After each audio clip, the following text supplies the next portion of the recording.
Okay, so we're going to have a look at a fourth type that technically isn't in the textbook, and it technically isn't meant to be in the spec, but they did do a mock question that was on it, and I thought we might as well have a look at it, just in case it were to ever come up again, and it's interesting as what it is as well. Now, the thing that's a bit weird about this is based on something from series that is from pure maths, regular maths, year 2, but I actually think you'll be able to understand what the notation of all of these things are that we've got.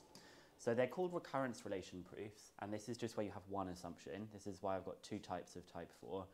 And this is what we call a recurrence relation that we've got here. We've got that u of n plus 1 is equal to 3un plus 4.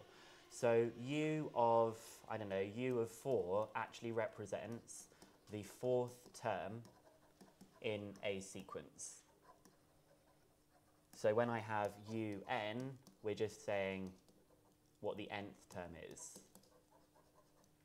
And normally when you have an nth term, you have like an nth term formula that bases something on its position.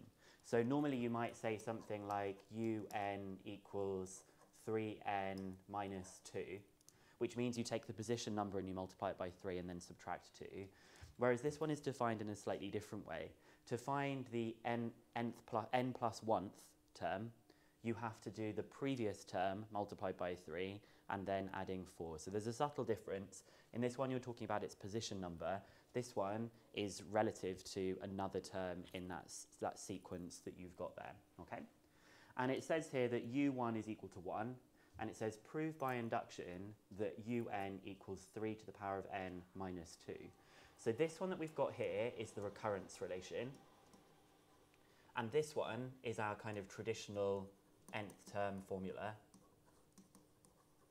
And actually, rather than calling it an nth term formula, it's actually a position to term.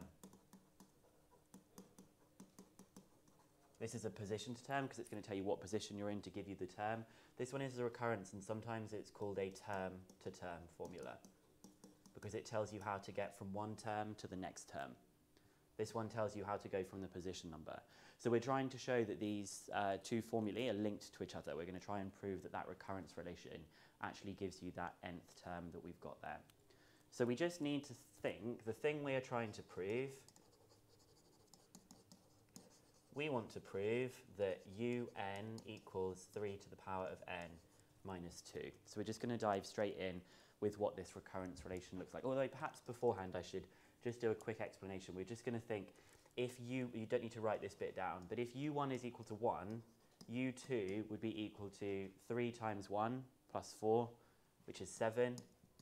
u3 would be equal to 3 times 7 plus 4, which is 25. And so you can start to see how that comes about, okay? So let's actually do this proof by induction here. We're going to start off by trying to show that it's true for n equals 1.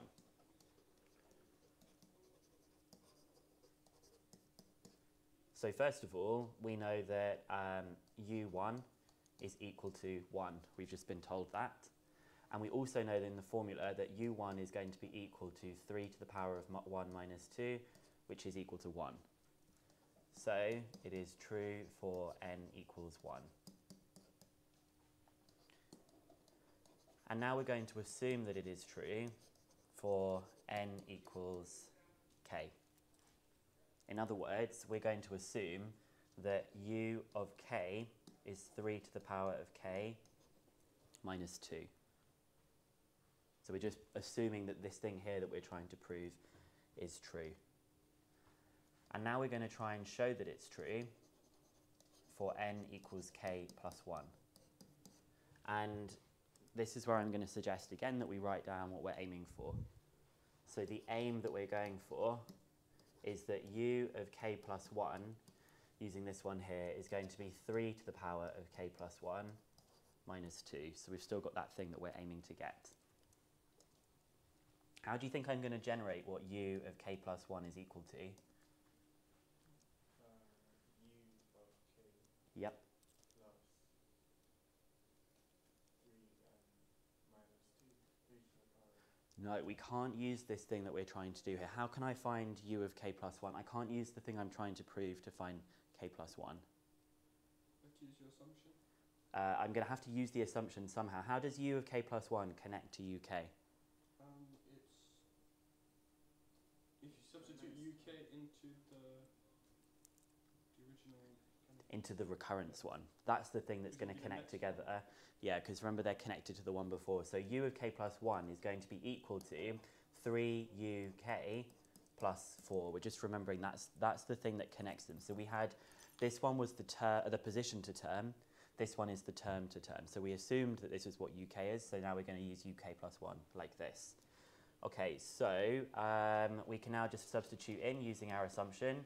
So that is going to be 3 lots of the thing we assumed, which is 3 to the power of k minus 2 plus 4. Well, we've got 3 times 3 to the power of k, which is 3 to the power of k plus 1, minus 6 plus 4, which is equal to 3 to the power of k plus 1 minus 2. So it's true. So it is true for n equals k plus 1. So I'm just going to do my conclusion statement and say, since it's true for n equals 1, and true for n equals k plus 1, when assumed true for n equals k, it is true for all positive integers n.